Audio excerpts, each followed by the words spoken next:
Om Mani Padme Hum. Religion, science, myths, and legends all point toward the next evolution in human consciousness. What do the invisible realms hold? Who's telling us, and how do they know? We're investigating insights from around the world to answer the question, what does the material world arise out of, and where do we go once we've dropped the body? You're about to go interdimension with Robert Wallace and Adam Jeffrey to undiscovered spiritual realities. My own brother, sister. Yeah, same here. Unfurl your magical flying yoga mats, because we have untested spiritual shenanigans coming your way this hour. Physically. That's what you were looking to hear, right? It's Robert Wallace and Adam Jeffrey here. First, we're going to discuss a method for understanding the karmic reasons for mundane events. So we're going to go into past lives on that one. And then that's followed by the mystical advice that will solve any problem you're having right now. So go ahead, get all your sorrows nice and bundled up together so we can take care of them all at once. And then we're going to be talking to Curtis Childs. He's the host of the metaphysical YouTube sensation Swedenborg in Life, which can be found on the Off the Left Eye channel on YouTube. He's a hero of mine because of what he does. You're gonna love him. He's great. Adam, how you doing? Hello.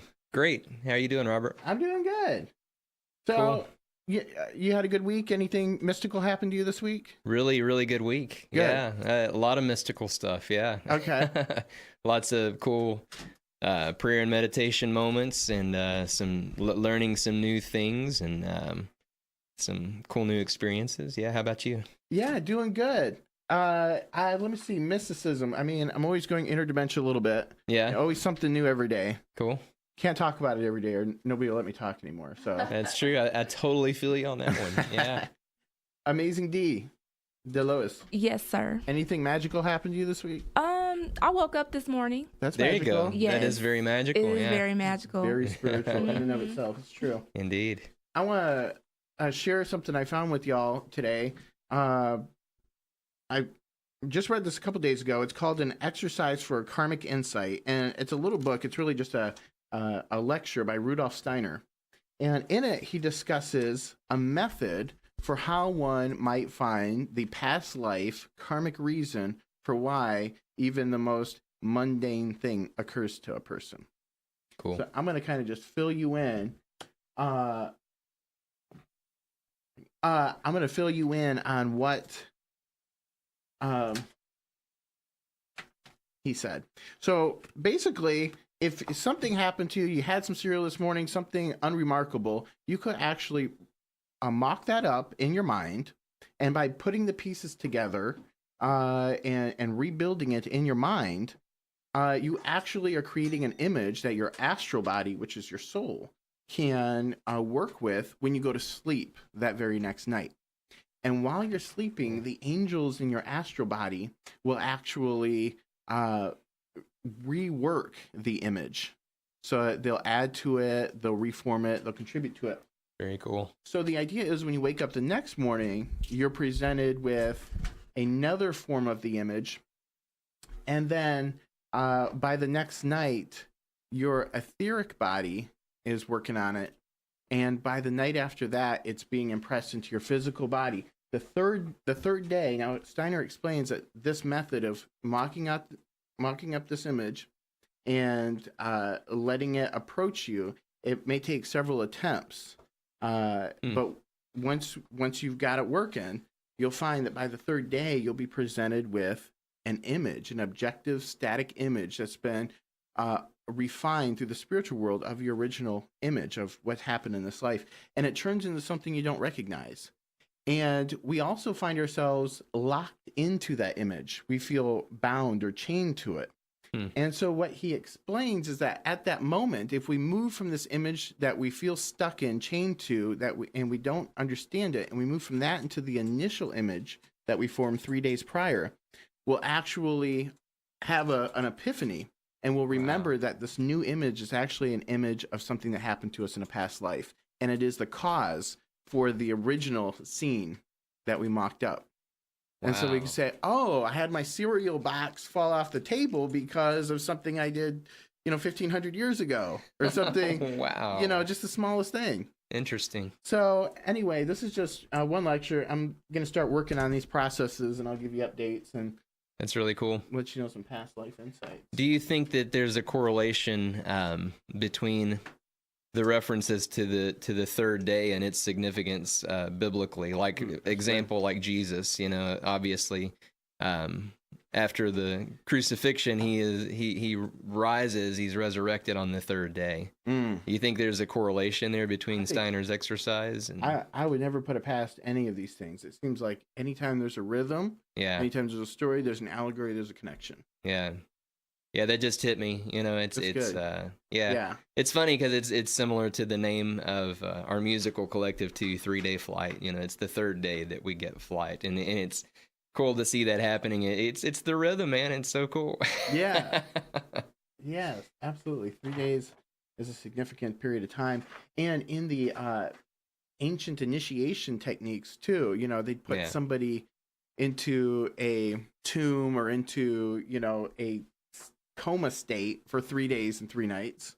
Okay. While they go through a spiritual initiation. Now, this is thousands of years ago. Right. They were doing the pyramids and things like that. Yeah. And in that way, the Hierophants would actually initiate people in the spiritual realms, culminating, according to Steiner, in the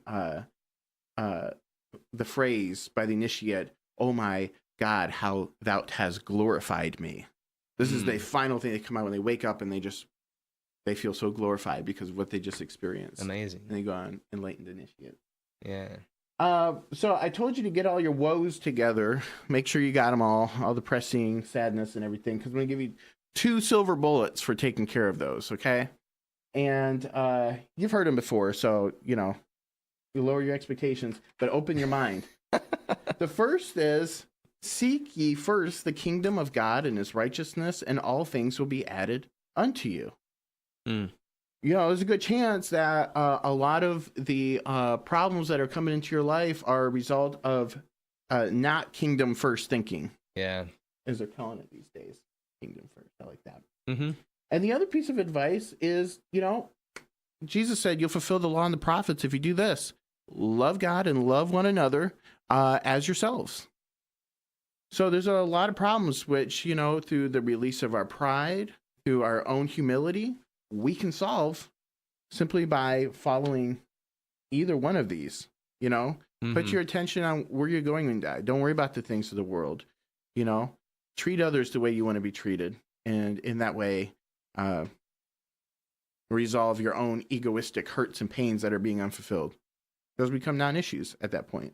Nice. I like that. It's great advice. Yeah. Hopefully it fixed all your problems in life. All right. Next thing, we are going to talk to Curtis Childs here in just a moment. And before we talk to him, I just want to throw a little subject into your all's heads. It's a concept that Rudolf Steiner calls threefolding.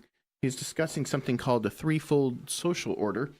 And in it, he's discussing the spiritual impact on the individual life, the spiritual life, on the rights political life, which is talking about civic laws, we're talking about politics, and how they're aimed at the human, at the individual, as opposed to serving their own purposes for growing a giant government that's run by, zombies or something.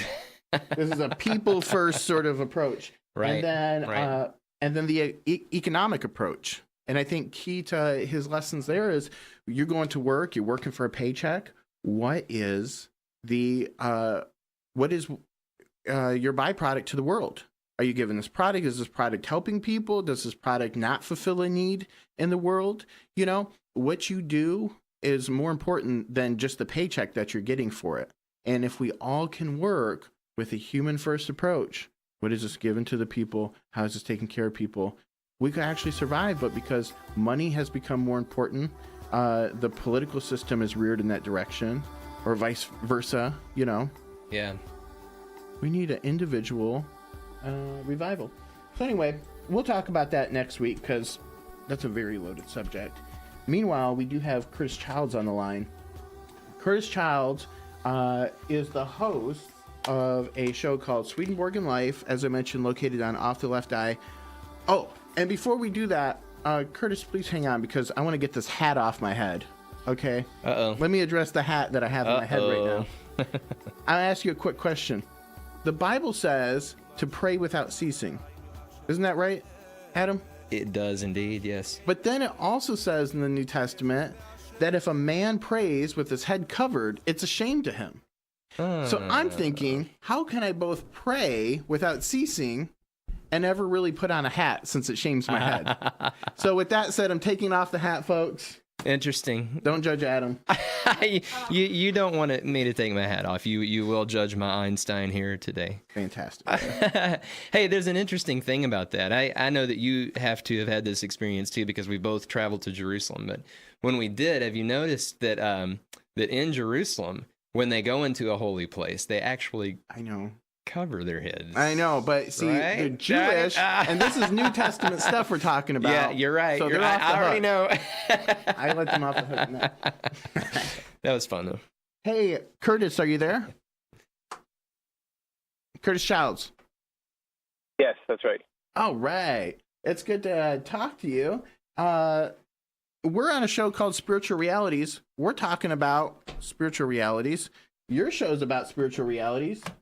All you do is talk about Swedenborg and the awesome revelations that he shared with the world. I have to say, it's inspired me for many, many years. Your sense of humor is amazing. And everybody out there should really look up Swedenborg and Life on YouTube and watch Curtis Childs go at it. Curtis. Well, thanks. Yeah. Thanks so much for the vote of confidence, man. Appreciate it. Yeah, of course. So, do you have, right off the top of your head, we talked briefly, we're going to go in any which direction. I know Swedenborg spends much of his time talking about angels, the conversations that he had with angels, their daily habits and their lifestyle and things like that. But after all these years, what would you say is probably the most astonishing thing that you've learned about the life of angels, according to Swedenborg? Sure, man. I'm happy to fill that in. I do want to say before we go there, like a visor, I'm thinking about your head covering problem. Oh, yeah. If you do like one of those golf visors, Yes. you would be able to do the hat thing, but also have the head uncovered. So I don't know if those are going to make Clever. a comeback, but Thank you for that. But there you go, man. Wow. So the funny thing is, like whenever I'm hearing anything, all I can think about is how Swedenborg's worldview ties into it. So I was listening to the beginning of your show. It was awesome. And, that quote, seek ye first, he wrote that quote in the opening page of his first book he ever published in his theological period. And really, you could look at the rest of all of his work as an explanation of how you do that. Like, how do you seek first the kingdom of God? And that includes, the funny thing is, so Swedenborg, he had these trips, where he was able to, it seemed like he was able to lucidly have out-of-body spiritual experiences on command and continually, that he hit a period. You think of, who's the most famous scientist today? Would it be maybe Neil deGrasse Tyson? Somebody Sure. like that. Yeah. The Swedenborg phenomena was like, think if Neil deGrasse Tyson suddenly came out in the press tomorrow and said, I've begun having these spiritual visions and I'm going to actually switch from writing about science and, being at the planetarium to full on describing what the rest of reality is, beyond the physical world.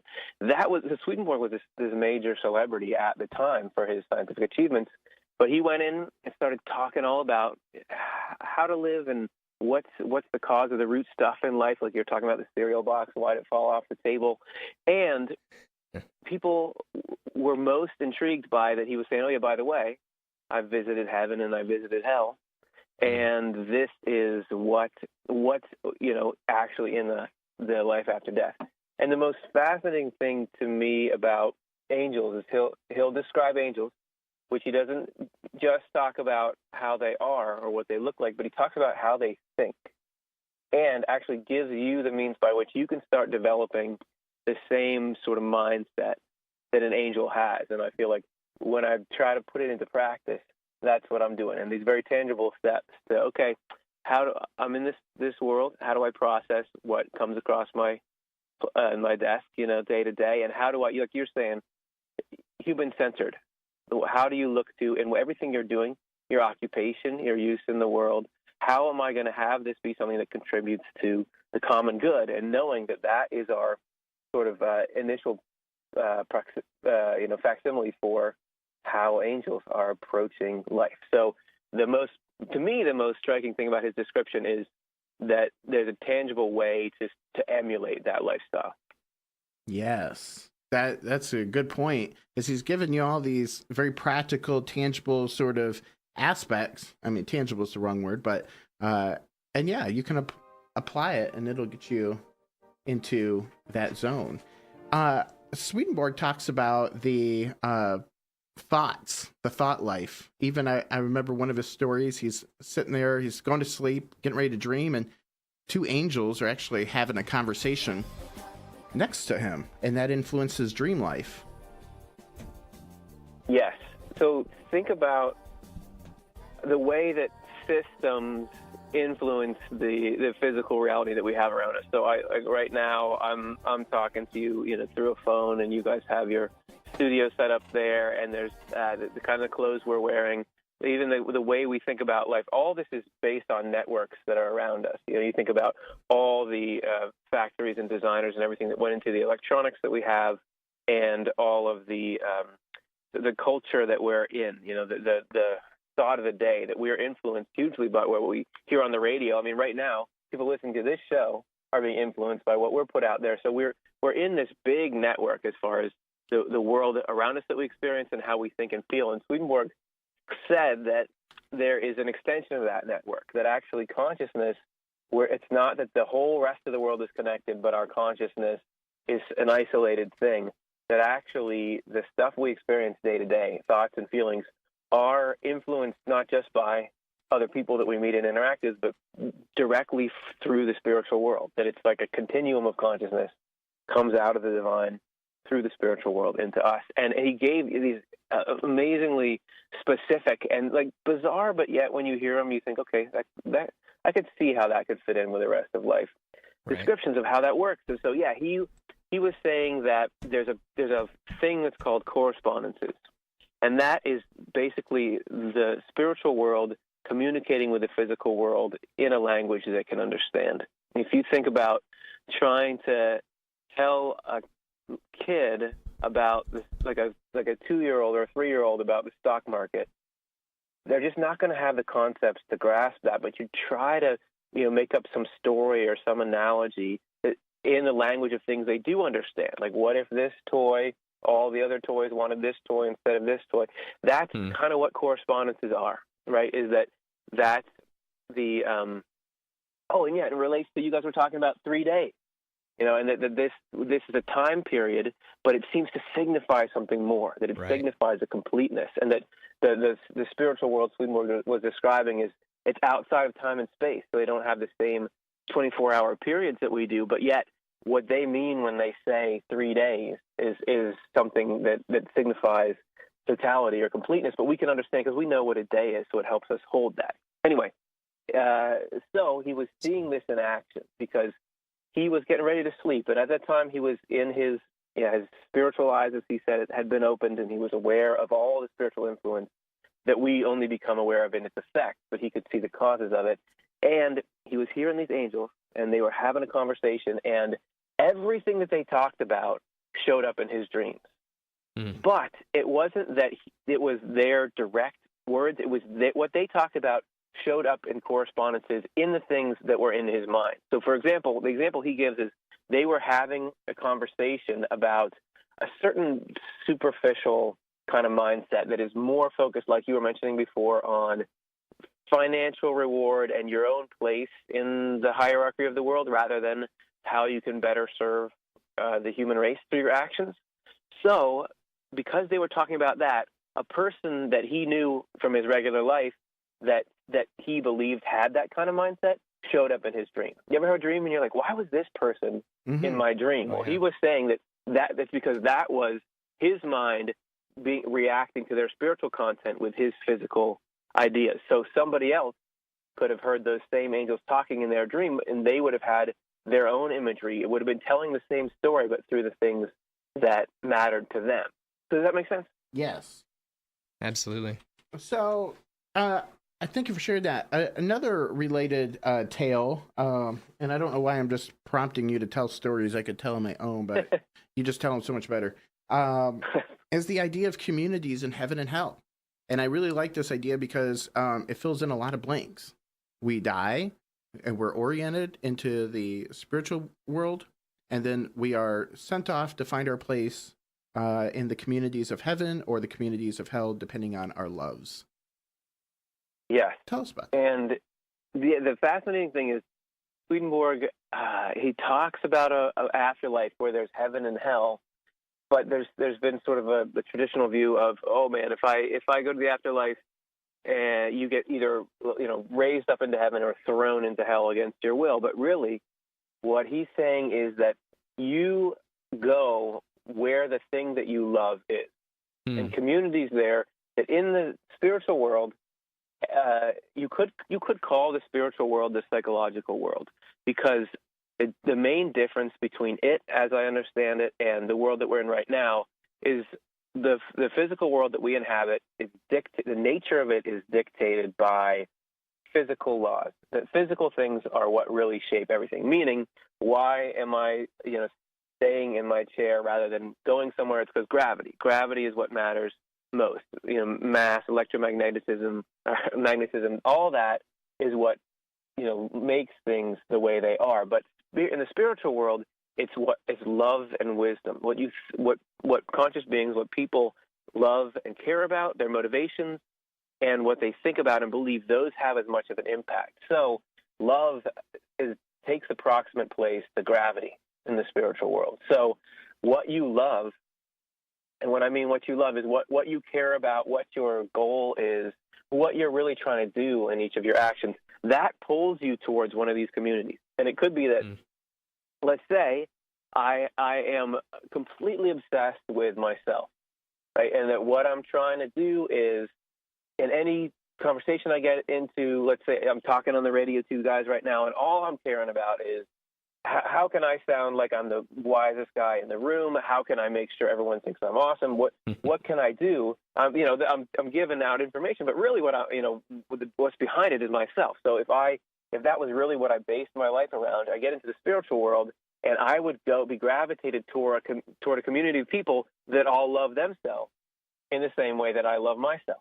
And you could see how that could be a bit of a hell if everybody's trying to be the best all the time. So you have these central loves, and not only that, but the loves that are good, which it's not that you can't have any affection for yourself, and it's impossible not to have any trace of ego. With Swedenborg, it's really about prioritizing. It's that you're trying the goal is to try to get it so that the most important thing, which is, I love the example, the phrasing you put around it, which is people-centered. That when I'm thinking about my impact and what my motivation is for doing the daily things I do, if the greatest good is that I'm going to try to be useful and helpful, that is the soul of heaven. That heaven is this giant grouping of all kinds of people who want to help in different ways. He actually says that it's organized a lot like the human body. If you think about the human body as a model of the ultimate in cooperation and in sort of selfless interdependence, you think about the liver, liver cell, all it's doing is purifying, and that's its function, and it's used to what I'm going to put my ATP and my energy into is making the body healthy through this purifying of this thing. So I'm performing some use, and at the same time, I'm getting everything I need from all these other communities that are doing what they need to make the body healthy. So you have the heart pumping the blood, you have the lungs taking in oxygen, you have the muscles for locomotion and everything. Each one of those giving everything they have to the common good and receiving everything that they need. That is a picture of heaven. So Swedenborg even goes so far as to talk about the communities of heaven as they correspond to the body. So you have some people in heaven who what they love is to think and understand things and figure things out, and that would be like the brain in the body, and so on and so on. So you've got these communities, but even the communities are organized in a giant community as well. Awesome. It's beautiful. Yeah, I think it hit on. I'm sorry, were you gonna say something? No, I was just like, yeah, I know it is pretty beautiful. This is what keeps me so entranced with Swedenborg's material, and just sitting there talking for a million hours on YouTube about it. And you've done a great job, you and your team of animators and producers and everything, because it's got a lot of production value in it, and it's taught a lot of people a lot of things. I think one of For the sure. Sorry to interrupt, but I just want to say, I work with a really great team, and so tons of credit to them for everything that we've had in terms of success, and that we're trying to, do the ideas justice by working in the best sort of medium that we can. Awesome. Yeah, and you're doing a great job. You touched on usefulness, and I think it's worthwhile to mention that because we think about, well, when we die, we're going to basically become useless. We're going to be in a cloud. We're going to have our harp or whatever, and we're going to laze about. But the reality is everybody gets a job. Everybody's doing something. People have lives. They have schedules. They have places to be. They have activities that they do. Go ahead. In connection with that, I wanted to see if you would talk a little bit about the heavenly expectations that newly dead people have when they move over to the other side, and how Swedenborg saw them being re-educated. It's not a totalitarian system there. It's not that, hey, everybody think like this, and if you don't follow the pattern, there's going to be immediate consequences. There's so much that Swedenborg describes of, that's what you want? Okay, go for it. And hopefully eventually you see what the truth is. He has this fascinating section. He opens his book, Amor Conjugialis, or Conjugal Love with, where he sees these groups of people who had what he claims are inaccurate ideas of what heaven is and what heavenly happiness is. And there's some people, and a lot of these were informed heavily by the religious climate of Swedenborg's day. There's a lot of ideas like you were mentioning of we're going to sit around on a cloud with a harp. And so there's a lot of people who assumed that that's what the afterlife consisted in.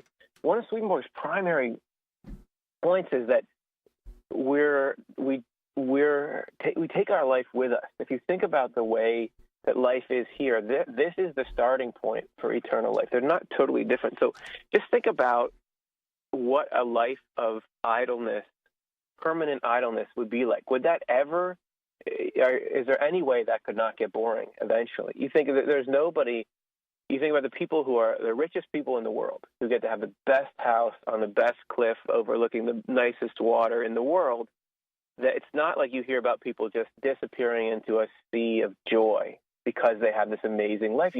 Celebrities of every kind, rich people, contentment does not come automatically with having, something nice.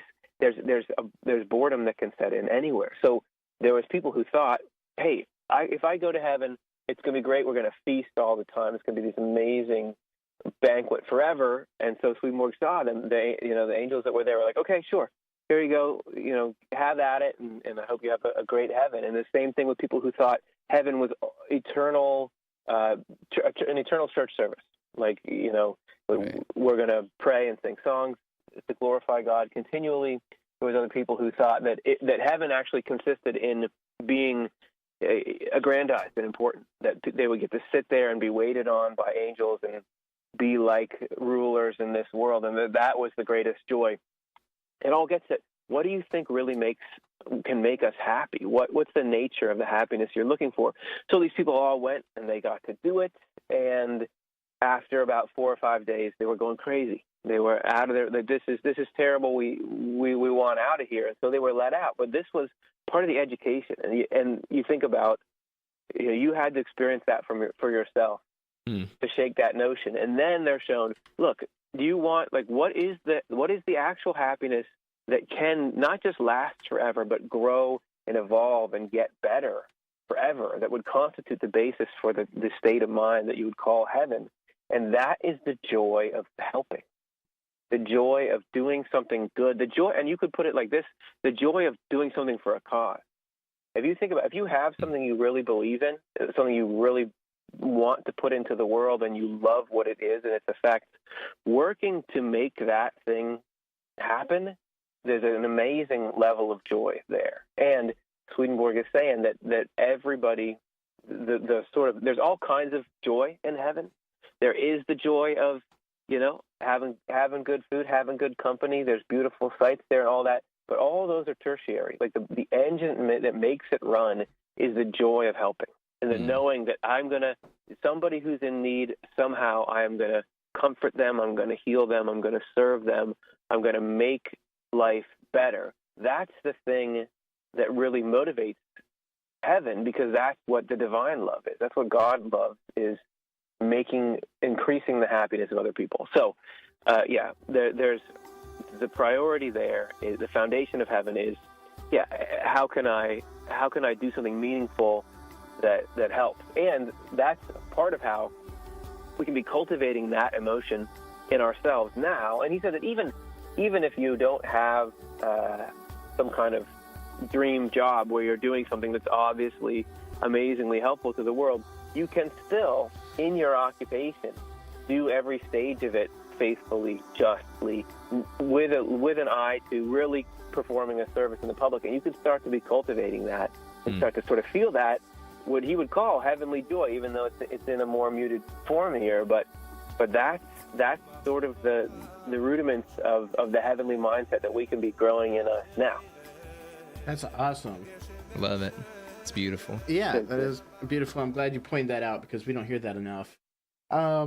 Along these lines, I was listening to a show of yours recently, and you were talking about how good spirits and bad spirits follow us according to the thoughts, the feelings, the actions that we have, that we re-stimulate, and how it draws in the beings that correspond with those, that have those loves of those actions, and they develop committees or parties of people who are just waiting for us to do these actions. And then as a result, that even spurs us on to doing the action and doing more of it. Could you elaborate on that? Yeah, of course. And so this was the thing that was most shocking to Swedenborg. The immediacy of the interaction between his urges and desires, his thought patterns, and the spiritual world, both in the positive and the negative sense. But it became absolutely critical to his understanding of everything. And before I was talking about the consciousness network that we're in, and him being able to have angelic conversation trickle down pretty directly into his dream life. Well, he says that consciousness is in some senses communal, in that you can actually have that principle I was talking about, where what love is what draws things together. Well, that's a spiritual principle, right? So it draws spirits together. We have a spirit right now.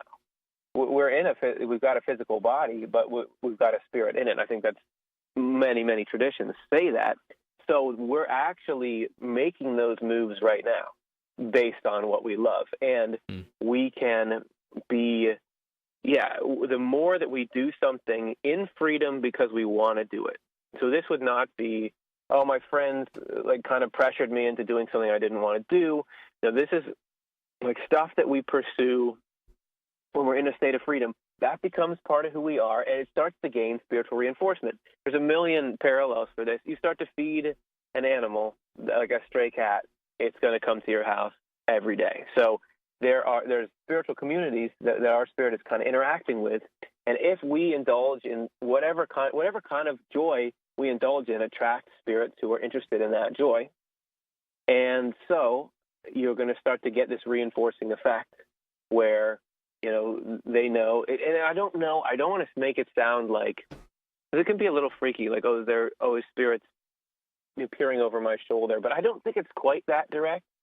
I think it's more like they don't necessarily know what we're doing, where we are. We don't know what they are, but we are linked across these kind of lines, and that's a conversation we could have several shows about, because he seems to have this whole spectrum of how aware the spiritual world is of us. But in principle, just to know that you link up with people who are like you in the spirit. And I think we see this, you search for things on the internet, then the next time you search, it shows those sorts of things in your search results. Your algorithm is changing based on where you go on the web and where you spend your time. So it is with our spiritual connection. So you can have this reinforcement of good or bad things based on where we go. But the good news is this revelation to Swedenborg, that that there is spiritual influence in the thoughts and feelings, was his like grand tool for escaping it, for getting out of the fray. And it's actually been one of the most, it's the reason why I'm so gung-ho about Swedenborg is the potency of this belief that you're not necessarily everything you think, and you're not necessarily everything you feel. But you can, instead of saying, well, because I believe this, or because I kind of feel this, it's true, but instead to sort of approach it with the same kind of skepticism. When you turn on the TV and it's somebody telling you how to live and what to believe about the news cycle or something like that, especially if it's somebody that you know has a differing view than you, you're very skeptical of everything they say. And to essentially take that same skepticism and apply it to your own thoughts and feelings. And rather than just, oh, it's there, so it's true, weigh it against your spiritual principles, weigh it against the things that you know about life.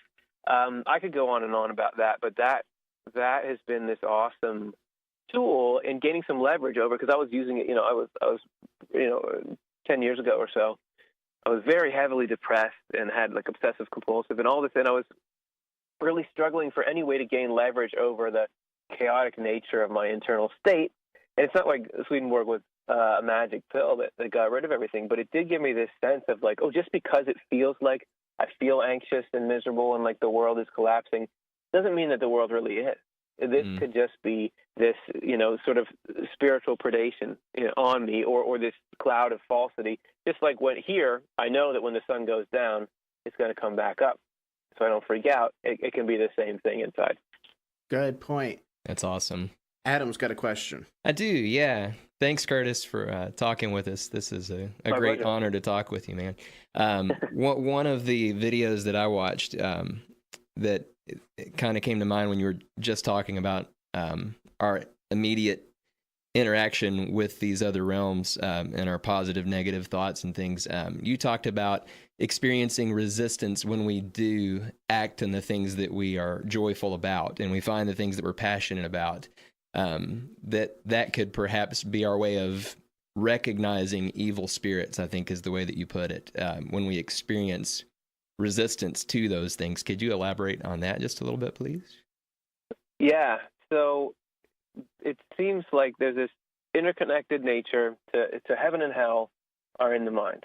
And I mean, connected to the mind, right? And you can have evil spirits, which, evil spirits, good spirits. These are people who love destructive things or love good things. And when we try to change who we are, we set out and say, I want to do something good, or I want to change, we're going to be upsetting these relationships. And that the Swedenborg describes, if evil spirits have a good thing going with us, they don't want to give that up.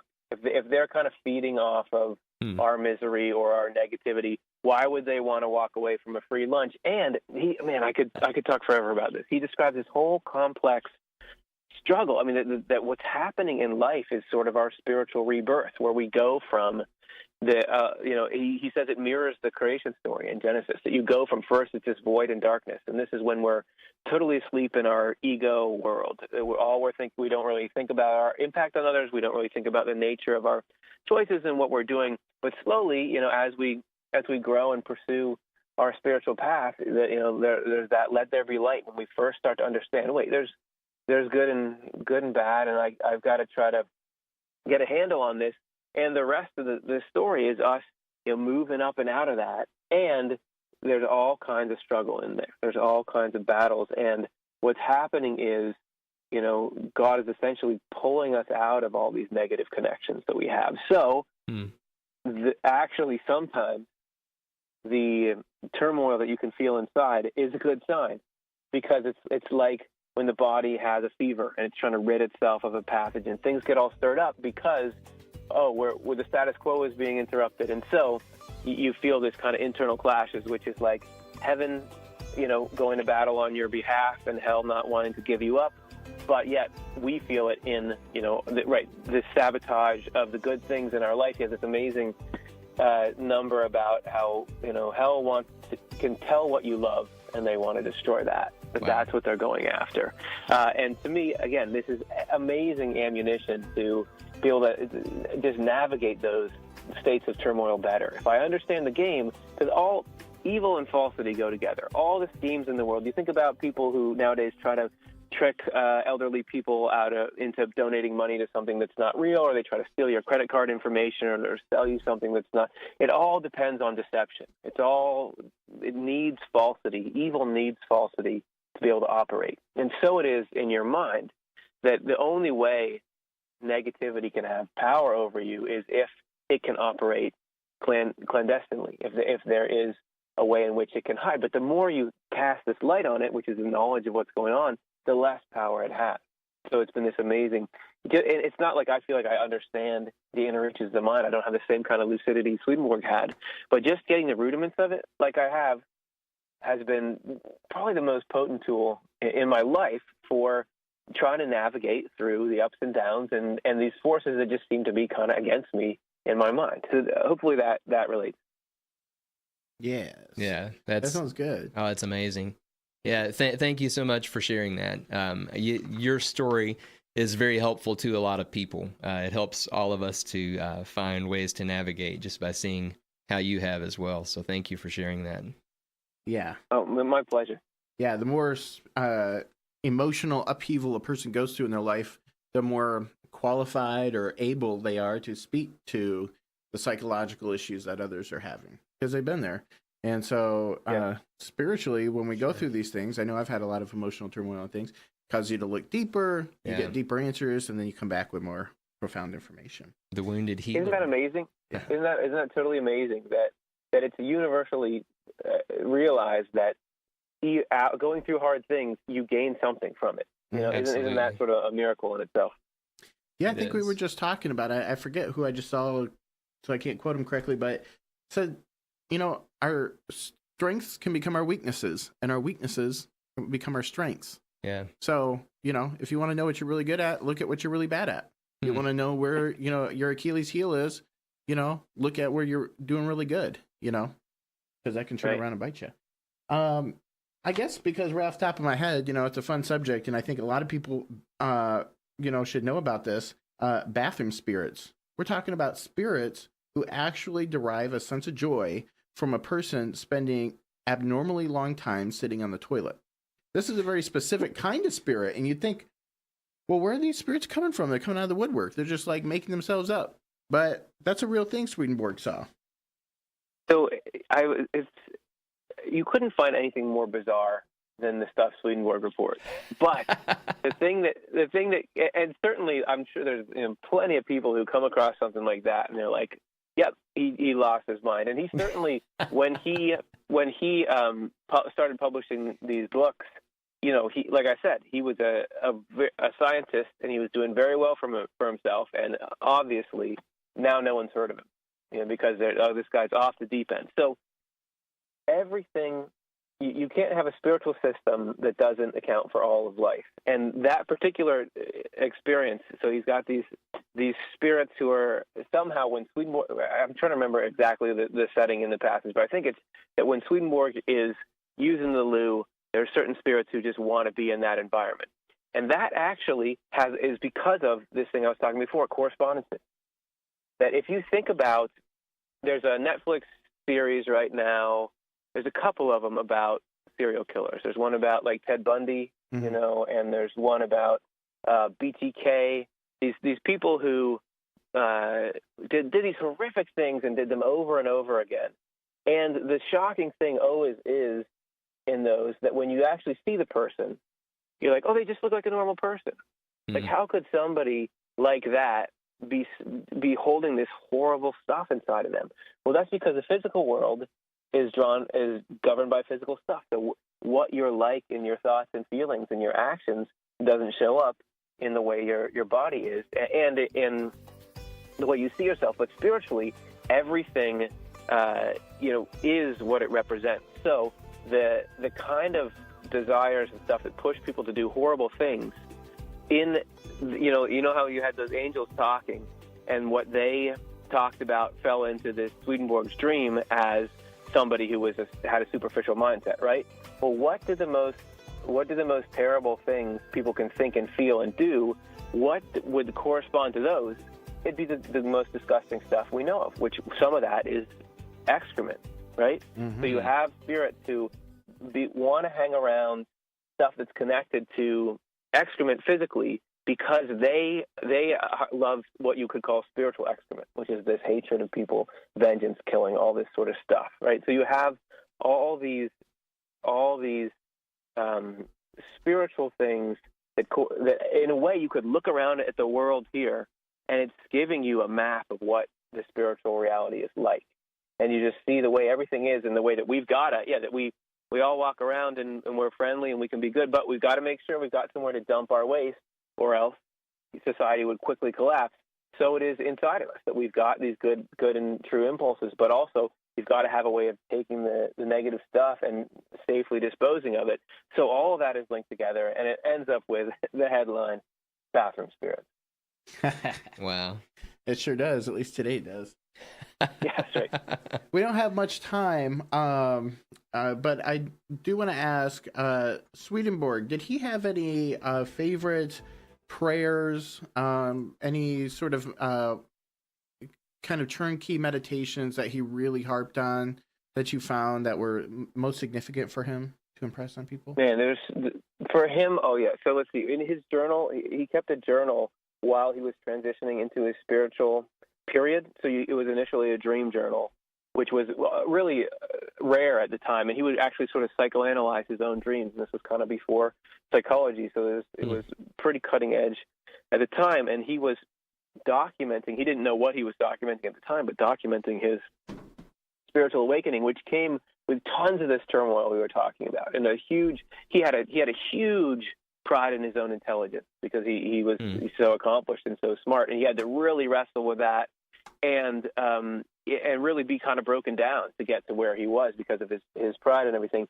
I know that he would talk about, after really being through the ringer, he would say that it's best if I just cast my cares on the Lord like a little child. He used that phrase a few times, that he went from really feeling like he was superior to most of the human race to feeling like, no, God help me out. And sometimes I like to use that because when I am beset by all this negativity and depression and anxiety and everything that can really wrap you up and you don't know how to get out, really the way to slip through it all, it's grabbing you by your sense that you need to be the one who does it all. But when you acknowledge that, God is going to take care of me, that's my life planning department, patch the call through to God instead, suddenly you're not vulnerable in the same way. So that's just one. I'm sure there's others, but that's the first one that popped to mind. That's awesome. Thank you for that. I have one thing that I want to throw out there. In one of your videos, you talked about divine gravity, and I absolutely love that term. And I think it's cool how it correlates with you. You talked about the physical realm, that one of the main laws is gravity. And I love how you correlate that with what's going on in the spiritual world by saying divine gravity. Could you elaborate on that term just a little bit? Sure. So the physical world is like it is because it's sort of like the skin or the outermost ripple of the spiritual world. So everything here is a reaction and a representation, or almost like an echo of the spiritual world. So just like there's this, you think about the sun keeping the earth where it needs to be, and the gravity from the sun, combined with the earth's velocity and everything that keeps us where we can be. And gravity, in the earth is what keeps us from flying out into space. So gravity is like the divine love that's pulling everybody as far into happiness as they can be. So you have divine love and wisdom, which is sort of the spiritual equivalent of the sun that we have here, working to always pull us in the right direction. So you can, even though it seems like your life is going in all these different tangents, and why did the cereal box fall, and why isn't this thing happening that I was thinking needed to happen for me to be a success in life, and why does it feel like I'm going backwards? But what we don't realize is that actually that is divine gravity pulling us along the right paths to get where we need to go. Even if we don't know where that destination is, the divine does know, and that's, you can trust that that's always pulling you in the right direction. That reminds me of something that Swedenborg, so he talks about how if somebody wants to be with somebody else, the most expeditious way, or the faster that they're going to show up, is really like how in accord they are with this other person. So the more they love this other person, the faster they appear. The lesser the love, the longer the journey to them. The more they're out of accord, the further the distance. And so it really is about the inner life, dictating things. There's no buffer. There's no, ego, fakeism, or anything like that. You're just either in accord or you're out of accord. And that sets your coordinates in the spiritual world. It's beautiful. Well, Curtis, it's been an honor, a pleasure, and I will continue to watch your show, and hopefully some more people will too, because it's amazing. And we really appreciate you coming on with us today, and we'll have all your information for the show and everything posted on our Facebook page. Is there anything else you'd like to say before we go? Thanks so much. I really enjoyed getting to have this conversation with you, and I'll talk to you hopefully soon. All right, sounds good. Thanks a lot, Curtis. Thank you. Have a great day. Yep. All right, so we only have a couple minutes left. Next week, we're going to be talking with Jürgen Zerwi. I hope I'm pronouncing his name right. He lives over there I think he's in London right now. And he's written books called Multidimensional Man, Vistas to Infinity. And this guy, not unlike Swedenborg, through the cultivating of a dream life with a dream journal and in conjunction with meditation, began entering into spiritual realities some time ago. I'm not even sure how long it's been. It's been a long time. And he also is a computer animator. So he started to work on an Oculus program so he could create a 3-dimensional virtual reality walkthrough. Well, that project stalled, unfortunately, but I did see some of the animations he started, and they were pretty cool. So we'll be talking to him next week. Also, I think next week we should talk a bit about the Christ, the light bearer, and Archangel Michael. Okay, because these three characters, beings, are intimately connected. Light bearer being Lucifer, Archangel Michael, some believing it's a manifestation of Christ or the face of Christ. Lucifer being equated with Christ, Jesus's brother, and that took me a long time to chew over, because I had a lot to learn from the Theosophical school of thought. How could you say something like this? Well, what is the light bearer? What is the Christ? What is the divine wisdom that Lucifer originally had? And what is the difference between Lucifer and Satan? They're not the same being. Most of us don't know that, and it is important to know. So we're gonna broach those pulse-raising topics next week. So follow and like us on Facebook. Go to newprecept.com. Find awesome lectures there. Contact us. Give us your ideas, questions, comments, concerns, and email me at robert@newprecept.com. You can check out the work that I'm doing in the world at 3dayflight.com. You can hear one of our songs playing right now. You can hear more at 3dayflight.com. And also, my wife and I have a cafe here in Memphis called Imagine Vegan Cafe, imaginevegancafe.com. All right. Well, thanks a lot. Everybody have a great day. Children laugh, saw my baby smile. The smell of coffee found its way into my... The Mid-South station with the most local talk and CBS News at the top of every hour. KWAM, Memphis.